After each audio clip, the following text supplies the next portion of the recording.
élévation. Était-il malheureux, esprit qui le savait, dans les 3 derniers jours qu'il s'était réservés? Voulait vite partir tous deux, un jeune et grave, l'autre joyeux et jeune, insouciant esclave, suspendu au bras droit de son rêveur amant, comme à l'autel un vase attaché mollement, balancé en marchant sur sa flexible épaule, comme l'harpe juive à la branche du saule. Riant, les yeux en l'air et la main dans sa main, elle allait, en comptant les arbres du chemin, pour cueillir une fleur demeurait en arrière, puis revenait à lui, courant dans la poussière, l'arrêtait par l'habit pour l'embrasser, posait un œillet sur sa tête et chantait et jasait sur les passants nombreux, sur la riche vallée, comme un large tapis à ses pieds étalés. Beau tapis de velours chatoyant et changeant, semé de clochers d'or et de maisons d'argent, pareil aux jouets qu'aux enfants nagettent, et qu'au hasard pour eux par la chambre l'on jette. Ainsi, pour lui complaire, on avait sous ses pieds répandu des bijoux brillants, multipliés en forme de troupeaux, des villages aux toits roses ou bleus, d'arbres rangés, de fleurs sous l'onde écloses, de murs blancs, de bosquets bien noirs, de lacs bien verts et de chênes tordus par la poitrine ouverte. Elle voyait ainsi tout préparé pour elle. Enfin, elle jouait, en marchant, toute belle, toute blonde, amoureuse et fière. Et c'est ainsi qu'ils allèrent à pied jusqu'à Montmorency.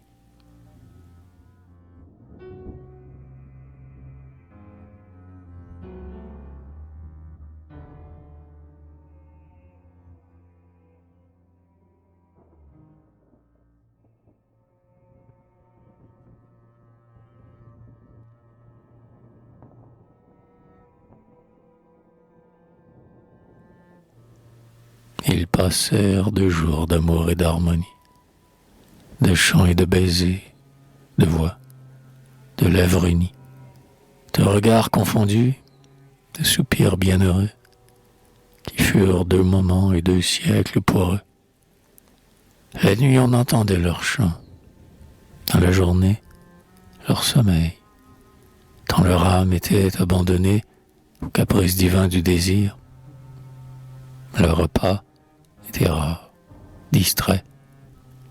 Ils ne les voyaient pas. Ils allaient au hasard et sans heure, passant des champs au bois et des bois aux demeures, se regardant toujours, laissant les airs chanter, mourir, et tout à coup restaient comme enchantés. L'extase avait fini par éblouir leur âme, comme seraient nos yeux éblouis par la flamme. Troublés, ils chancelaient. Et le 3e soir, ils étaient enivrés jusqu'à ne rien voir que les feux mutuels de leurs yeux.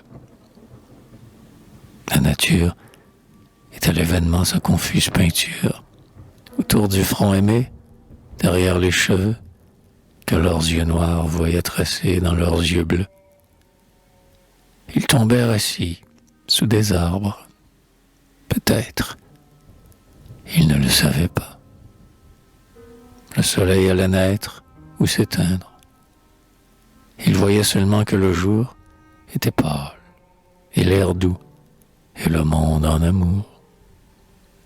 Un bourdonnement faible emplissait leur oreille, d'une musique vague au bruit des mers pareilles, et formant des propos tendres, légers, confus, que tous 2 entendaient et qu'on n'entendrait plus.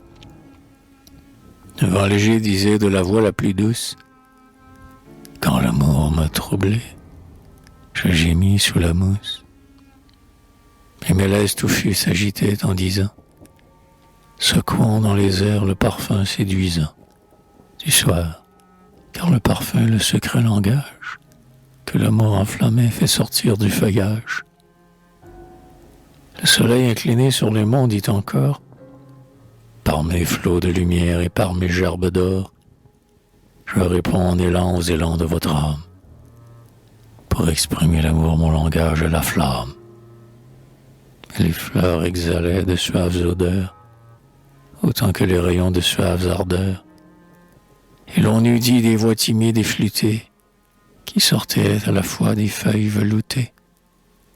Et, comme un seul accord d'accents harmonieux, tout semblait s'élever en chœur jusqu'aux cieux. Et ces voix s'éloignaient, en rasant les campagnes, dans les enfoncements magiques des montagnes.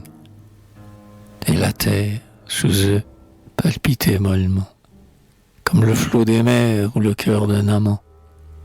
Et tous ceux qui vivaient, par un hymne suprême, accompagnaient leur voix qui se disait « Je t'aime ».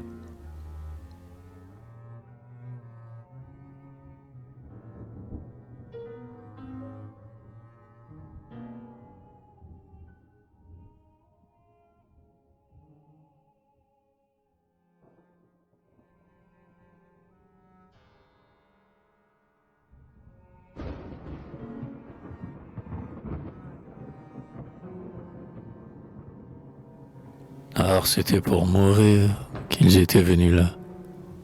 Lequel des deux enfants le premier en parla? Comment dans leur baiser vint la mort? Quelle balle traversa les deux cœurs d'une atteinte inégale, mais sûre? Quels adieux leurs lèvres s'unissant laissèrent s'écouler avec l'âme et le sang? Qui le saurait? Heureux celui dont l'agonie fut dans les bras chéris avant l'autre finie.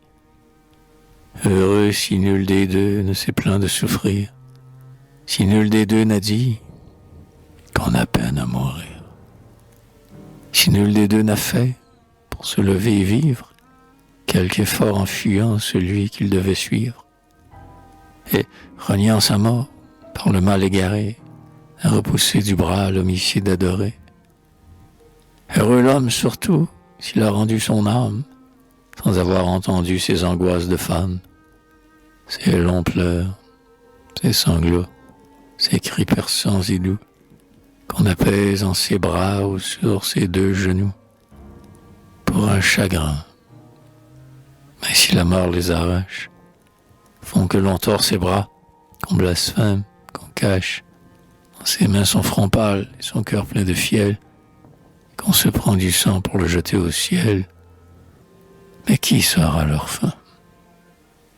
Sur les pauvres murailles d'une auberge où depuis on fit leurs funérailles, auberge où pour une heure ils vinrent se poser, ployant l'aile à l'abri pour toujours reposer, sur un vieux papier jaune, ordinaire tenture, nous avons lu des vers d'une double écriture, des vers de fous, sans rime et sans mesure.